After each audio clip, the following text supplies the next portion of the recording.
Welcome po ulit sa aking channel. Sa video na ito, malalaman mo kung marunong ka ba talaga humawak ng pera. O gusto mo bang malaman kung matalino ka pagdating sa pera. Kung ikaw ay may katangian sa mga babanggitin natin sa video na ito, ngayon pa lang iko-congrats na kita dahil isa ka sa mga taong malapit ng yumaman. Narito ang 8 sign at sana matapos mo ang video na ito hanggang dulo. Let's go! Number 1, dapat may stable income ka. Kung matalino ka pagdating sa pera, dapat hindi ka mawawala ng trabaho o pinagkakakitaan kahit anuman ang sitwasyon mo sa buhay. Hindi mo talaga ito hinahayaan na dumaan ang mga araw na wala ka talagang income o kita o naka-standby ka lamang. At siyempre madiskarte kang tao at ang iyong isip ay puno ng idea kung paano magpapalago ng iyong income. Halimbawa dito ay yung dumaan na pandemic, napakaraming negosyo ang nagsara o maraming tao ang nawalan ng trabaho. Maaring isa ka rin dito pero hindi ito naging hadlang o naging dahilan para tumigil ka bagkos naghahanap ka pa ng ibang paraan. Number 2, dapat nag-i-invest ka.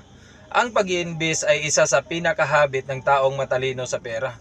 Hindi kasi lahat kaya itong gawin dahil hindi naman ito naituturo sa paralan. Subalit, kung matalino ka talaga sa pera, kung ang mga bagay na ito ay natutunan mo sa iyong sariling pananaliksik, kung paano magpapalago ng pera, isa na nga dito ay ang pag-i-invest. Siyempre, dahil matalino ka nga sa pera, nasisigurado mo na may sapat kang kaalaman patungkol sa pagpapalago ng pera o sa pag-i-invest sa mga legit na pagkakalagyan ng pera. Dahil kasama ito sa iyong pagre-research. Kumbaga, ikaw yung taong hindi basta-basta sumusugal sa mga bagay na hindi mo inaalam. Ikaw yung tipong tao na hindi basta-basta maguguyo sa mga investment scam na nagkalat na ngayon dahil lubos mong naunawaan kung paano gumana ang pera. Number 3, matalino ka sa pera kung may emergency fund ka.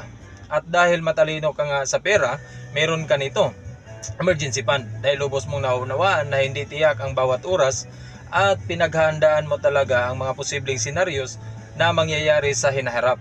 Ito yung mga pagkakataon na maaari kang magkakasakit o ang mga mahal mo sa buhay.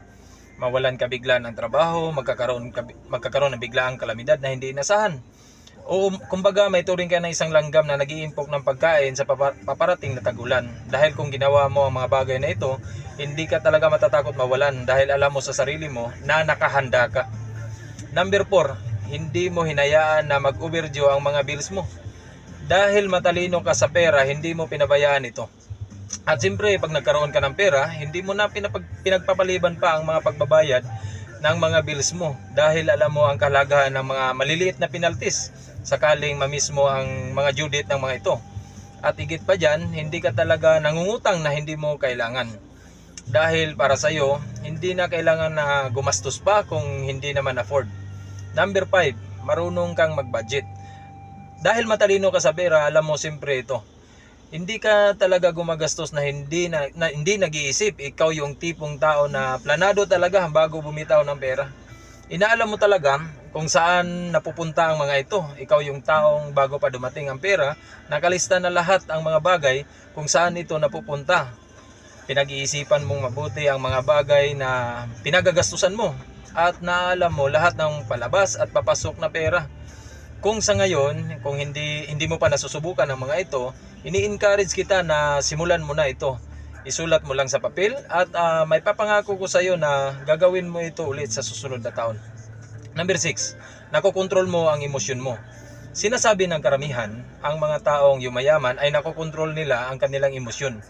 Kasi kung darating ang time talaga na may hawak ka ng pera, may mga pagkakataon dito na susukatin dito ang iyong emosyon. Mga taong mapagsamantala, mga networking scam, mga mag-aalok ng mga investment scam, at marami pang iba. Kung matalino ka talaga sa pera, sigurado alam mo ang mga risk o pwedeng mangyayari sa mga bagay na ito.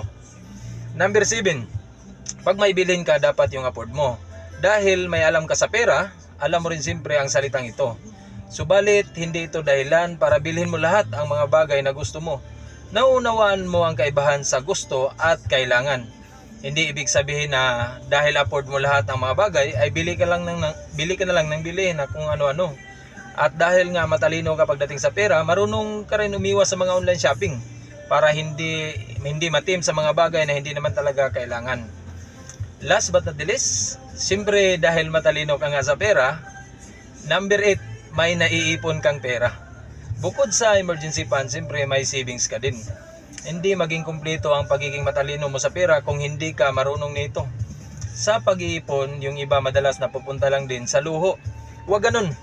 Dapat ang ipon mo, matuto ka rin kung paano ito palaguin para mas dadami pa ang pera mo. Kung hindi ka nakapag-ipon sa ngayon, okay lang yan.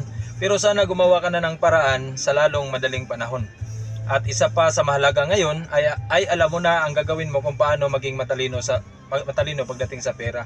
So maraming salamat ulit at nakaabot ka sa part na ito. Masasabi ko lang sa iyo, kaya mo yan. Kaya natin to. Paalam.